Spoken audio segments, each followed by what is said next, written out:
Hello hello, j'espère que vous allez bien, bienvenue dans une nouvelle vidéo. Je continue dans ma lancée dans la série des top 5 de l'année 2020.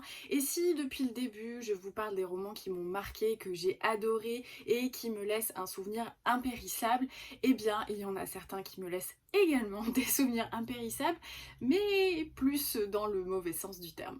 Vous l'aurez compris avec le titre et cette introduction, aujourd'hui on va parler de mes pires fiascos littéraires de l'année 2020, les romans que j'ai abandonnés ou que j'ai vraiment eu du mal à terminer ou pour lesquels j'ai pas du tout compris l'engouement. Voilà, on va parler de tout ça. Vous savez, en plus de ça, je pense si vous regardez régulièrement mes updates lecture, que je suis assez,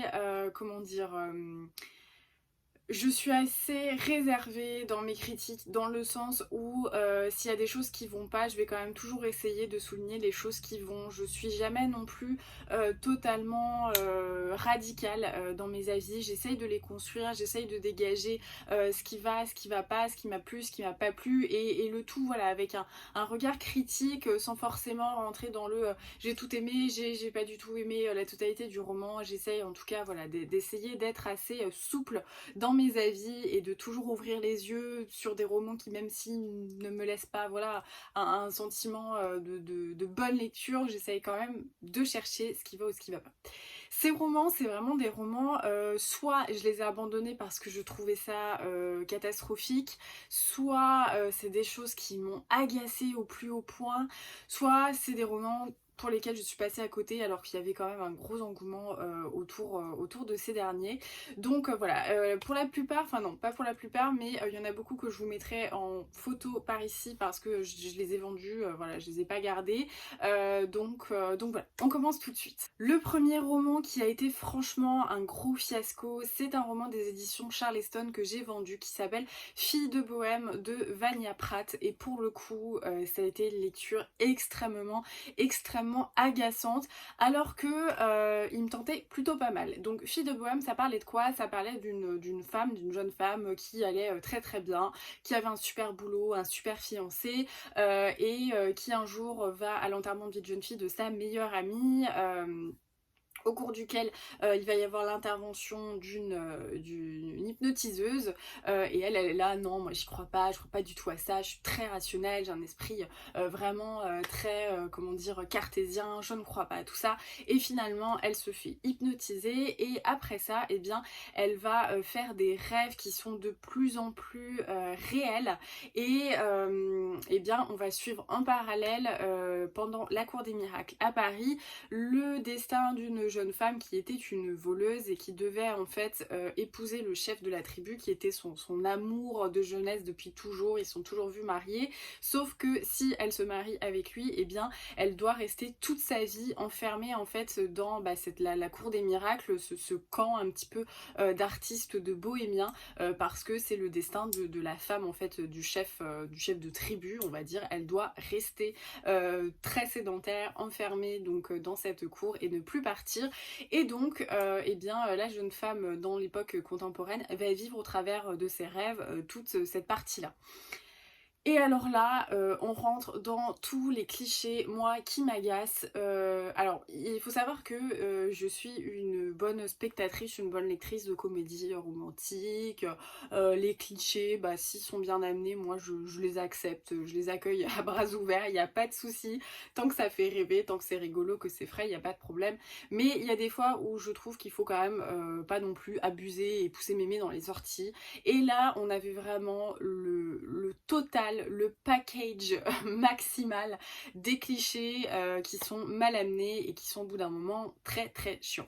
Cette jeune femme, donc, c'est toujours le postulat de départ, comme quoi sa vie est géniale, elle est très ambitieuse, elle a bossé des années pour arriver à cette place, elle est super bien avec son fiancé, ça fait des années qu'ils veulent se marier et tout ça, et d'un coup, il y a un élément déclencheur qui fait que toute sa vie c'est de la merde. Donc d'un autre côté, son boulot, bah là elle se dit oh oh là là, mais j'ai fait 15 ans de ma vie pour un travail et j'aime pas du tout, vraiment, là, hier j'étais très heureuse dans mon travail et là je ne le suis plus du tout. Son mec, elle rêvait de se marier avec lui du jour au lendemain, c'est le pire connard de la terre. Là c'était un petit peu ça, et du coup cette jeune femme décide de se barrer, elle emménage dans un tout petit studio à Montmartre un petit peu, et là il va y avoir des liens entre la vie de ses rêves et sa vie actuelle. Pour le coup, j'ai été extrêmement déçue parce que je trouvais très chouette qu'on aborde cette vie un peu de bohème qu'il y avait pendant Paris à la cour des miracles. C'est cette bande de voleurs, cette bande de... il y avait beaucoup de cartomanciens, il y avait voilà toute cette petite troupe un petit peu marginale que je trouvais très intéressant d'explorer et puis voilà, de raconter aussi leur histoire. Pour le coup, ça a été vraiment coupé court. J'avais trouvé qu'on n'était pas du tout rentré dans les détails. Et le parallèle avec la vie, ça avait fini dans un truc, mais hallucinant. Alors il faut savoir que moi, j'exècre le roman qui est sorti, qui a été un carton incroyable, qui s'appelle ta deuxième vie commence quand tu comprends que tu n'en as qu'une. Pour moi, c'est un recueil de débilité et d'en plus de messages qui se disent positifs, bienveillants, qui veulent apprendre aux gens voilà, à se détacher de plein de choses. Et finalement, c'est très dangereux ces bouquins-là parce que on ne prend pas en compte la complexité de l'esprit, la complexité de la psychologie humaine, et c'est un peu totalement bête. Il faut quand même se dire que tous ces bouquins-là, ils sont diffusés massivement et que on va dire à des gens qui peuvent être, je vais pas dire simples d'esprit, mais en tout cas qui n'ont pas de capacité d'analyse, qui n'ont pas de capacité critique, et on va leur dire, tu vois là ta vie bien rangée que tu veux avec ton boulot, tes enfants, ton labrador, ton mari, bah c'est de la merde et en fait il faut prendre des risques, lâcher ton job et faire ce dont tu as toujours rêvé. Alors oui, peut-être, mais ça peut être aussi extrêmement dangereux si certaines personnes prennent ça au pied de la lettre. Et puis il y a aussi beaucoup de choses en mode, les choses matérielles, il faut se dégager de tout ça, le travail, la sécurité, l'argent, c'est pas grave, c'est pas ça, il faut être heureux dans la vie, et puis tout ce qui va pas, il faut les mettre de côté. Et en fait, on est en train de dire aux gens, voilà, la psychologie, c'est ça. T'as passé 25-30 ans de ta vie à avoir une construction psychologique comme ça, et du jour au lendemain, tu claques les doigts et ça ira mieux. Et c'est pas vrai. Et ça pousse en fait certaines personnes, je pense, certaines sensibilités à penser que le problème vient d'eux, parce que là, on leur dit, en fait, il suffit de claquer ton job pour suivre tes rêves et faire ci et faire ça, et t'éloigner des gens toxiques et faire ci. Et si on en est incapable, il y a des gens qui peuvent culpabiliser, se dire, visiblement, c'est vraiment moi le problème. Donc moi, je déteste, c'est le mot, je déteste les romans soi-disant de développement personnel comme ça, qui sont distribués en masse avec des vérités universelles qui ont l'air très très simples, hein. Visiblement, être heureux, c'est vraiment très facile quand on veut. On part pas tous avec le même patrimoine psychologique, avec les mêmes constructions aussi mentales, cérébrales, cette capacité à vivre la vie, c'est très beau, mais c'est aussi parfois très terrible. Il y a des petites choses qui peuvent nous marquer, d'autres qui peuvent, pour d'autres personnes ça serait totalement insignifiant, mais on peut pas faire des généralités comme ça. Et moi je trouve que en fait ces bouquins de développement personnel, pour moi c'est comme aller sur Doctissimo quoi. C'est un peu, j'ai un petit peu du mal moi avec ça. Et donc ce bouquin a pris un tournant développement personnel qui était ridicule, avec des clichés mais presque racistes. La nana se retrouve à aller voir un ancien genre de chaman, de moine bouddhiste un peu, qui semble avoir la vérité universelle et ultime. Alors le mec forcément c'était écrit comme ça, il parle toi avoir besoin, bonheur, toi machin, enfin c'est raciste au maximum. Vraiment j'ai trouvé que c'était hallucinant le cliché de racisme ordinaire qui a été là. Et ensuite c'est des phrases vraiment tu vois, tu étais comme ce rosier, tu te sentais brimé, mais maintenant il faut t'ouvrir comme une fleur, te débarrasser de tous tes carcans matériels et tout ça. Et c'était, franchement, la fin c'était mais ridicule. Vraiment, j'avais trouvé ça ridicule. Et j'ai trouvé finalement ce roman, c'était du gâchis. C'était du gâchis parce que l'histoire de cette vie de bohème antérieure qui se retrouve à après l'hypnotiseuse dans le cerveau et du coup dans l'inconscient de cette femme dans l'époque contemporaine, je trouvais que ça pouvait faire quelque chose de génial. Vraiment, j'étais surmotivée quand j'ai lu ce livre et ça a été un fiasco. Toutes les directions qui ont été prises étaient les mauvaises, il n'y a rien qui allait. Franchement, il n'y avait rien qui allait dans ce roman et ça a été une grosse déception. Je pense que c'est peut-être ma pire déception de chez Charleston. Dans un autre genre, j'ai lu Rendez-vous au Café Myrtille de Marie Simsès aux éditions Nil. C'est un roman qui me tentait énormément, que j'avais failli m'acheter en poche et que j'avais trouvé d'occasion lors d'une vente, en fait une espèce de vente privilège un peu chez Gibert où vraiment il m'était revenu pas très cher et fort heureusement parce que ça a été également une catastrophe. Dans ce roman, on suit une jeune femme qui est avocate, qui se retrouve à, je crois, aller dans la maison de sa grand-mère pour donner une lettre à quelqu'un, voilà, je crois qu'elle est décédée et du coup elle doit aller remettre cette lettre. Et là, ça commence. Quand même, je trouve que ça donne le ton, vraiment dès le début. Je sais pas pourquoi j'ai voulu vraiment continuer à le lire en diagonale parce que dès le début j'étais affligée, mais vraiment affligée. En gros, elle arrive donc dans ce village, donc c'est forcément l'avocate ultra riche qui ne pense qu'à l'argent et à ses tenues de marque, et son fiancé est également un grand avocat d'affaires qui travaille dans une tour et ils ont un loft merveilleux, ils vont se marier et ça va être incroyable. Ça peut être très chouette ce genre d'histoire, mais il faut bien l'amener parce que là vraiment c'était ridicule. C'est un peu ce que je dis souvent et ça se retrouve, je suis sûre que si vous avez regardé beaucoup de téléfilms de Noël, vous serez d'accord avec moi. Quand la nana qui est pareil, qui est super ambitieuse, retourne dans son petit village de Snowfall et elle rencontre son petit ami de l'époque qui lui avait voulu rester pour être bûcheron et reprendre l'exploitation familiale, il y a toujours le petit ami qui s'appelle Richard, qui arrive en costume et qui pense qu'au blé. C'est toujours Richard, hein. Bah là c'est un peu pareil, voilà, elle est avec un Richard et elle arrive dans ce petit village et dès le début, un truc mais ubuesque, elle marche tranquillou comme ça pour prendre des photos sur un pont et là tout le monde lui hurle dessus, non non non pourquoi vous êtes là, tout ça, donc elle comprend pas, tu vois, grosse cruche de base. Et là, le pont s'effondre, parce que forcément elle n'avait pas vu qu'il y avait marqué que le pont allait s'effondrer. Donc elle tombe dans l'eau, sauf qu'il y a un courant, tout ça, et là il y a un mec qui travaux publics, enfin je sais pas ce qu'il fait, mais en tout cas musculature de dingue, et puis il travaille forcément de ses mains, hein, vraiment l'antipode de Richard l'avocat, et bah il plonge dedans, il va la sauver, et là il la sauve, donc la nana elle va se marier genre dans 2 semaines, elle est apparemment folle amoureuse au départ hein, de son mec, et là elle vient d'échapper à la mort. La première chose qu'elle fait, c'est qu'elle roule un énorme patin à cet inconnu qui vient de la sauver de la noyade. Alors là c'était ridicule. C'était ridicule, vraiment. Ce côté je manque de mourir et puis bah, je fais une énorme pelle au mec qui vient de me sauver. Pour le coup, je me suis dit ok, ça commence très mal. Et ensuite, et bah, en fait, ça continue comme ça à commencer. Des clichés qui sont vraiment très mal amenés, c'est grossier dans la manière de construire l'histoire, de l'amener. Oh, j'ai trouvé que pour le coup, ok, on peut faire des comédies romantiques, on peut avoir envie de rêver autour de certains clichés. Moi aussi, hein, franchement, j'ai grandi avec des comédies romantiques, donc je suis le bon public pour ça. Mais alors là, il y a des fois, c'est affligeant. Franchement, j'ai été affligée tout au long de cette lecture. Je me suis dit, mais comment ce truc, il est sorti, quoi. C'est hallucinant, tellement c'est nul, tellement c'est niais, tellement c'est cliché et tellement c'est mal exécuté. Ça a été vraiment, je pense, ouais, j'étais absolument affligée de cette lecture et voilà. Et j'essaye de le vendre sur Vinted, mais visiblement personne n'en veut non plus. Ensuite, on part dans un autre écueil de mes fiascos et c'est un roman qui me faisait super envie parce que j'avais vu beaucoup de gens en parler, parce que le résumé avait l'air génial. Je lis rarement la 4e de couverture, mais pour celui-ci, je sais pas pourquoi je l'ai fait. Et c'est donc Eden de Monica donc Sabolo qui évoquait un esprit de la forêt. Voilà, la première phrase, c'est un esprit de la forêt. Voilà ce qu'elle avait vu, elle le répéterait encore et encore à tous ceux qui l'interrogeraient. Quand on lui demandait avec douceur, puis d'une voix de plus en plus tendue, présente, s'il ne s'agissait pas plutôt de Lucie, 15 ans, disparue depuis 2 jours. Quand on lui demandait si elle n'avait pas vu Lucie, elle répondait en secouant la tête, non, non, c'était un esprit, l'esprit de la forêt. En gros, dans cette histoire, on suit une jeune fille qui s'appelle, je crois, Nita, donc comme quoi elle m'a vraiment marqué. Nita qui en fait va au lycée.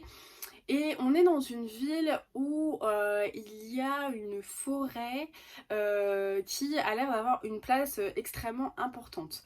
Le souci, c'est que on comprend pas trop pourquoi, on nous explique pas trop pourquoi, enfin voilà. On sent qu'il y a un truc très important, on espère que ça va venir, que ça va émulsionner et qu'on va avoir une explication, mais non. Et donc Nita, du jour au lendemain, s'intéresse énormément à Lucie, une fille de sa classe, qui a l'air un peu bizarre en fait. Enfin, en gros, elle s'habille de manière extrêmement provocante.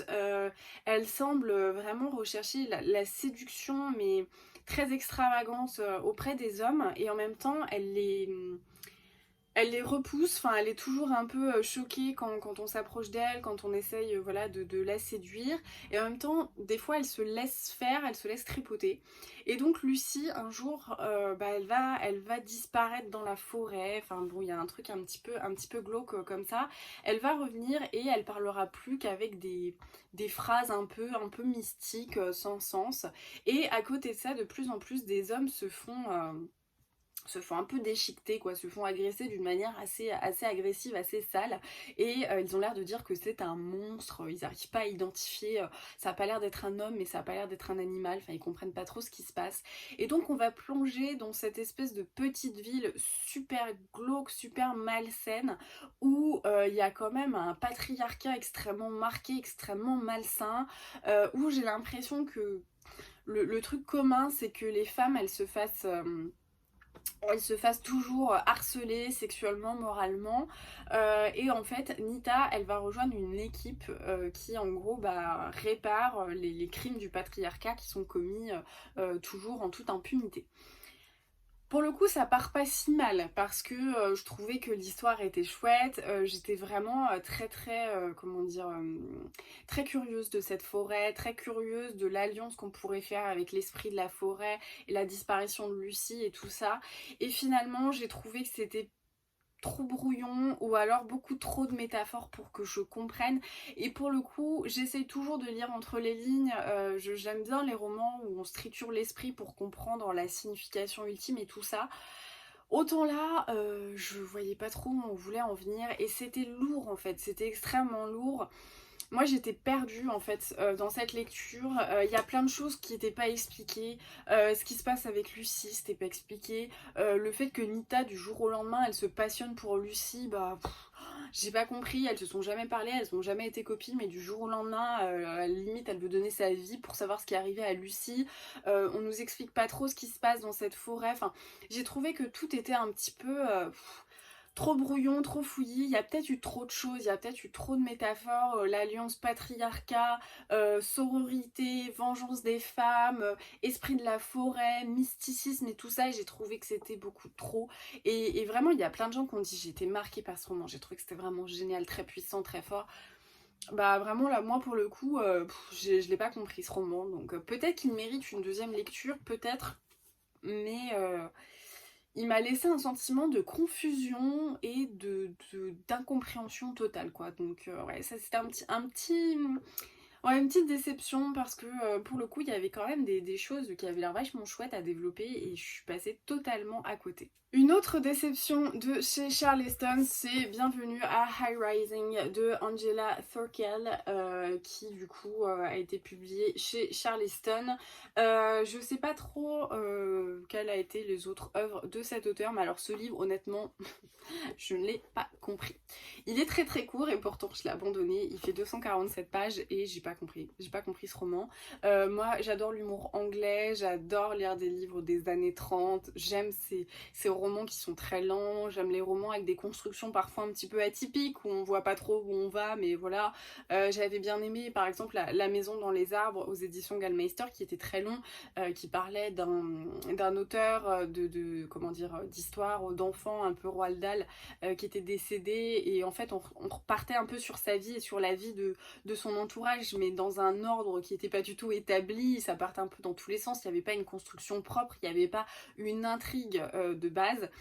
Et pourtant, voilà, j'avais trouvé ça sympa, enfin, ça n'était pas un coup de cœur, mais en tout cas, c'est pour dire que je ne suis pas forcée dans les livres que je lis d'avoir une intrigue classique, d'avoir une construction classique. Je suis assez ouverte à toutes les formes de composition littéraire.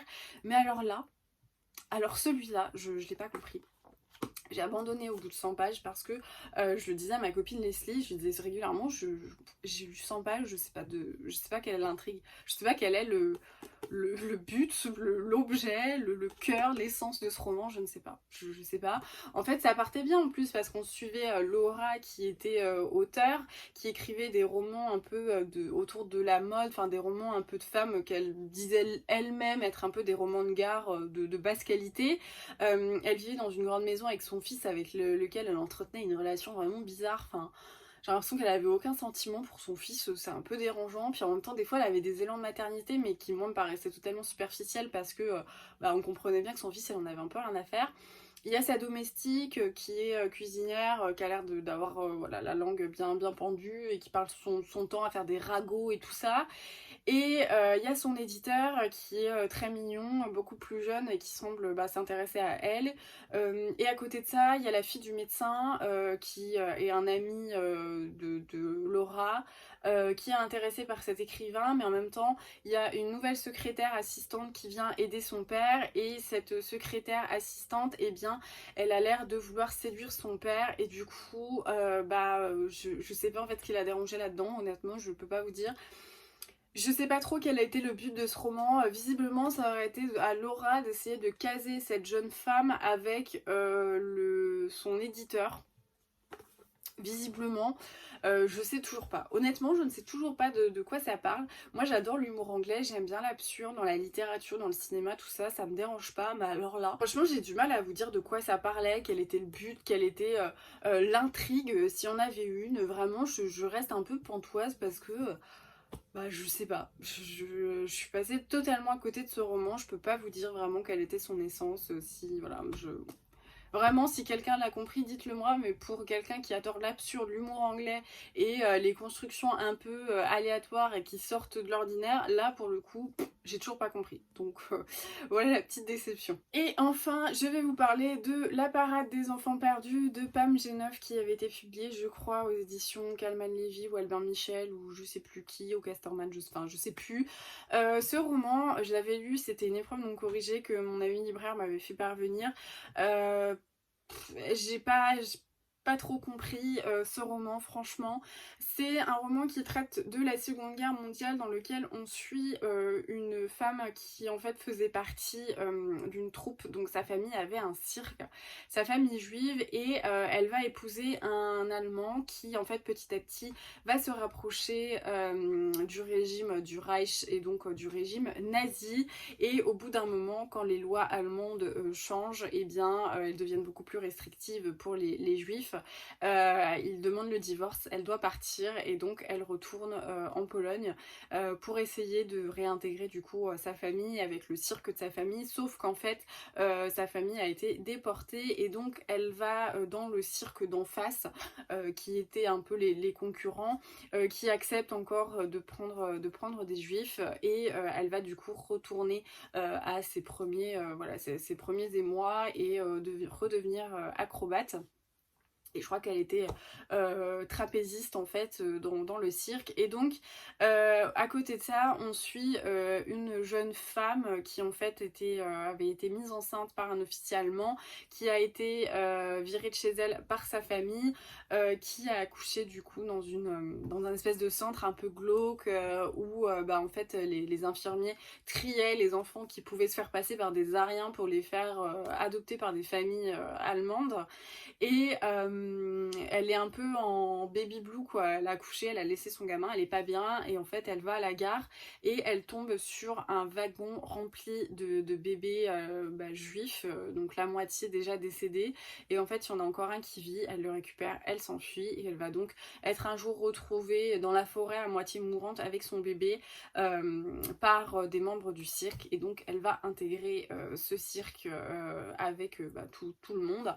Et donc la jeune femme qui est trapéziste, scénariste, elle est chargée de l'intégrer, cette jeune fille, au spectacle parce que en fait personne ne peut rester caché, on va dire, dans le cirque sans travailler, et donc elles vont collaborer ensemble avec tous les risques qu'il peut y avoir, avec elle qui est juive, avec cette jeune femme qui a ramené un bébé qui a l'air d'être un bébé voilà un peu illégitime. Enfin, on sent que c'est pas son frère comme elle le dit, et donc il y a beaucoup de mystères autour de ça, et on suit en fait l'entourage de ce cirque avec notamment un clown qui va de plus en plus faire des comment on appelle ça, des spectacles, des sketchs qui sont politiques vraiment contre le régime nazi, et il y a tout ça. Donc il y a voilà, les nazis qui se rapprochent, qui ont l'air de vouloir avec les SS regarder de plus en plus dans le cirque qui est là et puis d'où ils viennent, etc. Il y a le côté rationnement, il y a le côté guerre qui monte de plus en plus, c'est assez étouffant, et il y a ce qui se passe en fait aussi entre les personnages avec cette relation de confiance qui est travaillée d'une part par cette relation de trapéziste, parce que pour se balancer dans l'air et se rattraper à bout de bras, il faut se faire confiance. D'autre part, avec ce bébé qui sort de nulle part, où tout le monde sait que c'est pas le frère de la jeune fille, le fait que elle soit juive, et que aussi il y a des gens qui veulent plus prendre de risques, la dénoncer et tout ça.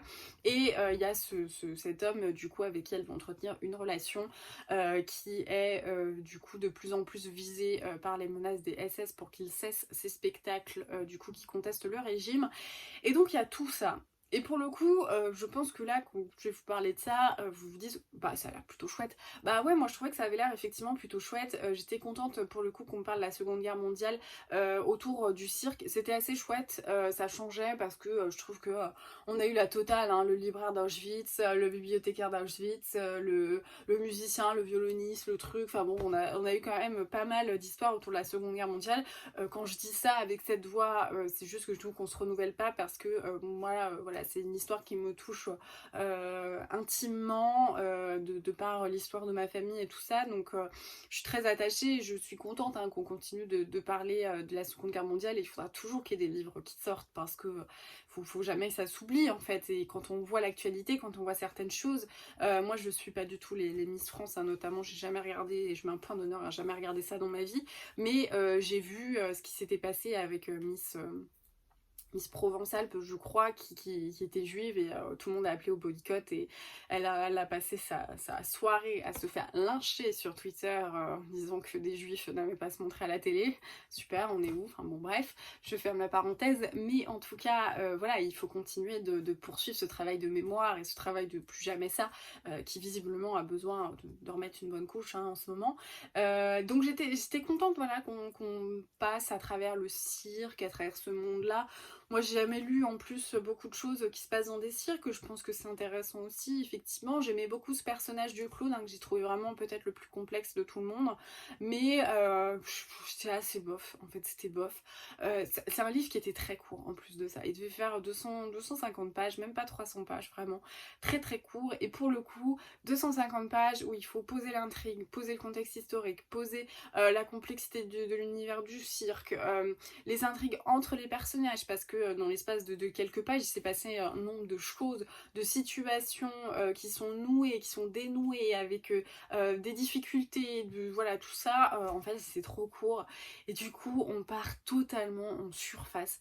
La fin de l'histoire, elle est réglée comme ça, en un claquement de doigts. On finit par faire un bond de 10-20 ans qui est extrêmement rapide, extrêmement bâclé.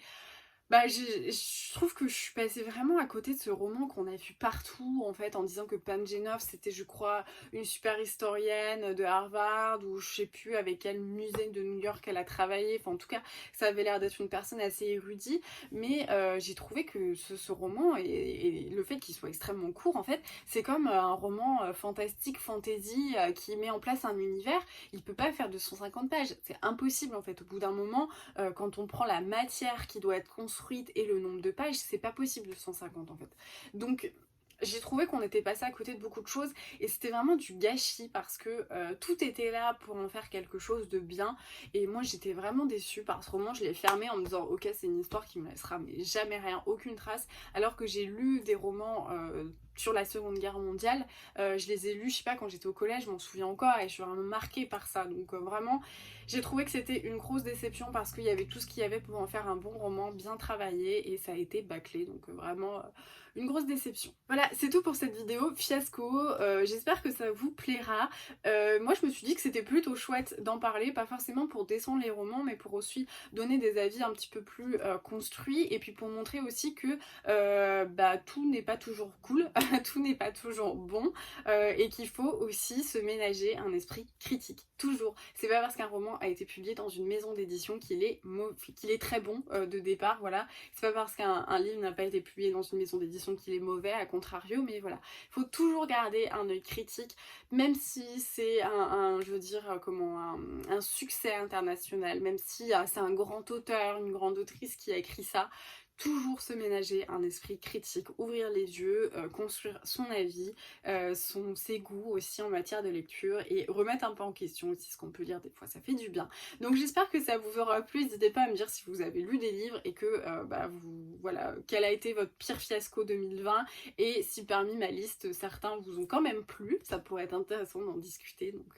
Donc voilà, j'espère que vous avez apprécié cette vidéo, n'hésitez pas à mettre un pouce, à vous abonner et à partager sur les réseaux sociaux en story, je vous reposterai comme à chaque fois, j'adore regarder les petites vidéos, les petites stories que vous postez avec vos petites installations toujours extrêmement cosy. Je vous souhaite de très belles lectures et je vous dis à très vite.